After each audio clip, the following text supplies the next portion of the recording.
ഉമർ തങ്ങൾ വീട്ടിൽ ചെന്നിട്ട് പറയുകയാണ്, അല്ലാഹുവേ, എനിക്ക് വിവാഹം കഴിക്കാൻ ആഗ്രഹമുണ്ട്, ആ പെണ്ണിനെ വിവാഹം കഴിക്കാൻ എനിക്ക് ആഗ്രഹമുണ്ട്, പക്ഷേ പ്രായമായത് കാരണം എനിക്ക് പറ്റൂല. അതുകൊണ്ട് ഖലീഫയായ ഉമർ തന്റെ മക്കളോട് ചോദിക്കുകയാണ്, പണമില്ല, കുടുംബ മഹിമയില്ല, കൊട്ടാരമില്ല, ഒരു പാവപ്പെട്ട യതീമായ മകളുണ്ട്, അവളുടെ യോഗ്യത അവൾക്ക് അല്ലാഹുവിനെ പേടിയാ, അവൾക്ക് അല്ലാഹുവിനെ വല്ലാത്ത പേടിയാ. ആ പെണ്ണിനെ വിവാഹം കഴിക്കാൻ മക്കളെ നിങ്ങൾ തയ്യാറാണോ?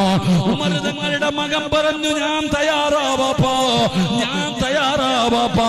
പഠിക്കടാ ചെറുപ്പക്കാരാ, ലോകത്തിലെ ഏറ്റവും വലിയ ഭാഗ്യവാൻ ആരെന്നറിയുമോ? കോടാനുകോടി രൂപയുള്ളവനല്ല, കൊട്ടാരമുള്ളവനല്ല, ബെൻസ് കാറുള്ളവനല്ല, ഗവൺമെന്റ് ജോലിയുള്ളവനല്ല, പെൻഷൻ